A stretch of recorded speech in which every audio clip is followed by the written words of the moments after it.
Hello friends, कैसे हैं आप सब। स्वागत है आपका यूपीएससी एट होम प्रविशा के यूट्यूब प्लेटफॉर्म पे। हम जो यूपी पीसीएस की मेंस आंसर राइटिंग कर रहे हैं, जिसमें हमने जो टारगेट रखा है डेली 5 क्वेश्चन की आंसर राइटिंग करने का, उसी सीरीज़ में हमारा ये क्वेश्चन है जीएस पेपर सेकंड से।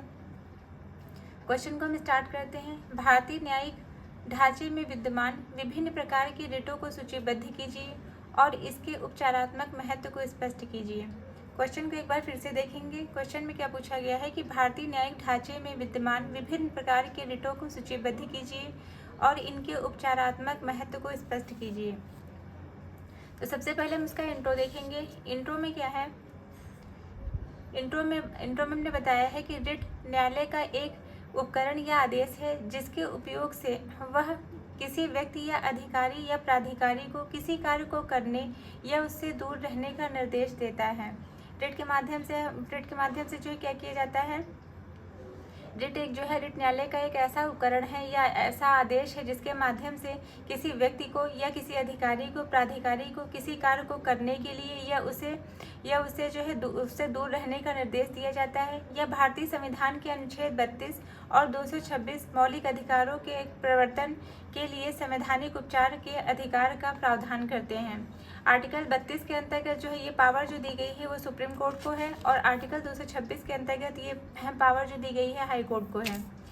तो अब हम इसका जो क्वेश्चन का जो मेन बॉडी का पार्ट है उसको देखेंगे कि भारतीय न्यायिक ढांचे में विद्यमान विभिन्न प्रकार की कौन कौन सी रिटें हैं। तो रिट कितने प्रकार की है, रिट जो है टोटल 5 प्रकार की होती है। पहली है बंदी प्रत्यक्षीकरण, दूसरा है परमादेश, तीसरा है प्रतिषेध, फिर है उत्प्रेषण, फिर है अधिकार प्रक्षा। ये जो रिटें हैं ये आपके प्री के पॉइंट ऑफ व्यू से भी काफ़ी इंपॉर्टेंट हैं। आप लोग इसको जो है ध्यान से देखिएगा। पहला क्या है, बंदी प्रत्यक्षीकरण। इसके अंतर्गत बताया गया है बंदी प्रत्यक्षीकरण का अर्थ होता है, इसका अर्थ है कि सशरीर उपस्थित होना। यह न्यायालय के द्वारा उस व्यक्ति को जारी किया गया एक आदेश है जिसने किसी अन्य व्यक्ति को हिरासत में लिया है। यह हिरासत में लिए गए व्यक्ति को न्यायालय के समक्ष सशरीर प्रस्तुत करने के लिए जारी की जाती है। न्यायालय तब हिरासत के कारण और वैधता की जांच करती है। इस रिट को अवैध और अनुचित नजरबंदी के विरुद्ध व्यक्तिगत स्वतंत्रता का कवच माना जाता है। ये हमने बंदी प्रत्यक्षीकरण रिट को देखा। दूसरा क्या है, परमादेश। परमादेश का मतलब होता है, इसका अर्थ है हम आज्ञा देते हैं। यह एक न्यायिक उपाय है जो एक ऊपरी न्यायालय द्वारा जारी किया जाता है। ये किसके द्वारा जारी किया जाता है, ये ऊपरी न्यायालय के द्वारा जारी किया जाता है। इसके अंतर्गत किसी भी विशिष्ट कार्य को करने या करने से मना करने के लिए किसी भी सरकारी एजेंसी, अदालत या सार्वजनिक प्राधिकरण को आदेश दिया जाता है जिसे वह निकाय कानून के तहत करने के लिए बाध्य है। फिर क्या है, प्रतिषेध।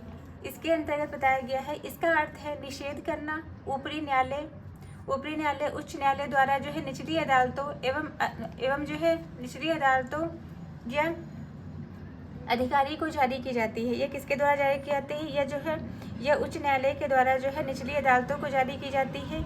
इसका अर्थ होता है निषेध करना,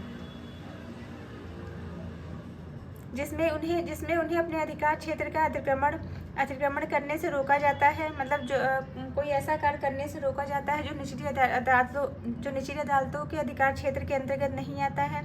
यह एक निवारक प्रकृति का एक असाधारण विशेषाधिकार रिट है। फिर क्या है, फोर्थ रिट है उत्प्रेषण। इसका अर्थ होता है प्रमाणित करना या सूचित किया जाना। ऊपरी न्यायालय द्वारा निचली अदालत या अधिकारी को उनके समक्ष लंबित मामले को अपने समक्ष स्थानांतरित करने या किसी मामले में आदेश को रद्द करने के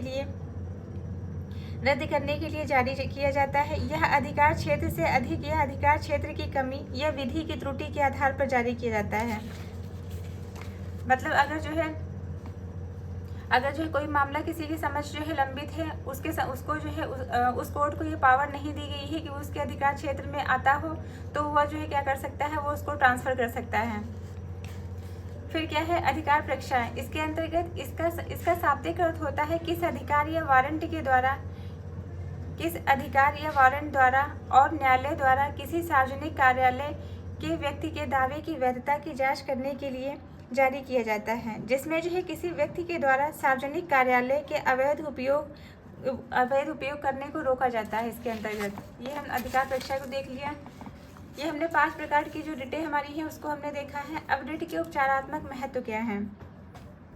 इसके अंतर्गत पहला पॉइंट जो है, जहाँ अधिकार है वहाँ उसके लिए उपचारात्मक उपाय भी होना चाहिए। रिट के प्रावधानों के अभाव में कोई भी संविधान द्वारा प्रदत्त मौलिक अधिकारों को लागू नहीं कर सकता है।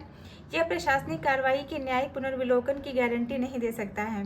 दूसरा पॉइंट क्या है? वे संविधान के अनुच्छेद 12 के तहत परिभाषित राज्य के द्वारा दी गई ज्यादतियों के खिलाफ शक्तिशाली जांच उपकरण होता है।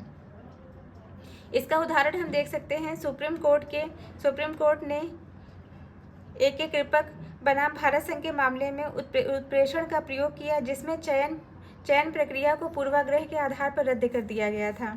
फिर क्या है? रिट का उपयोग करते हुए न्यायपालिका ने कई अन्य अधिकारों को मौलिक अधिकारों के अविभाज्य सहायक के रूप में व्याख्यापित किया है। संविधान के अनुच्छेद 32 के अंतर्गत सर्वोच्च न्यायालय की शक्तियां केवल मौलिक अधिकारों के प्रवर्तन तक ही सीमित हैं, जबकि अनुच्छेद 226 के अंतर्गत उच्च न्यायालय मौलिक अधिकारों के प्रवर्तन के अलावा किसी अन्य उद्देश्य के लिए ऐसी शक्तियों का प्रयोग कर सकता है। रिट विदेशियों को और विदेशी कंपनियों के अधिकारों की भी सुरक्षा करती है। हांगकांग एवं संघाई बैंकिंग कॉरपोरेशन लिमिटेड बनाम भारत संघ के मामले में यह देखा गया है कि अनुच्छेद 226 संवैधानिक उपचारों के लिए नागरिकता के आधार पर कोई पात्रता मानदंड निर्धारित नहीं करता है।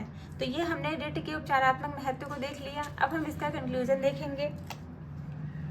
रिट का महत्व राज्य के द्वारा दी जाने वाली प्रशासनिक कार्यवाही पर शक्ति अधिकार और अधिकार क्षेत्र के प्रयोग हेतु अनुमेय क्षेत्रों को निर्धारित करने में निहित है। तो ये हमारा जो है, इस प्रकार जो है संवैधानिक उपचारों के रूप में रिट एक नियंत्रण के रूप में कार्य करते हैं और प्रशासन को कानून की सीमा में रखते हैं। तो ये हमने क्वेश्चन देख लिया जो कि जीएस पेपर 2 से था। आप लोगों को हमारी जो ये मेंस की सीरीज़ चल रही है कैसी लग रही है हमारे कमेंट सेक्शन में ज़रूर बताइए। ऐसे ही पढ़ते रहिए, लाइफ में आगे बढ़ते रहिए। यूपीएससी एट होम प्रविशा के साथ मेंस आंसर राइटिंग करते रहिए। Thank you.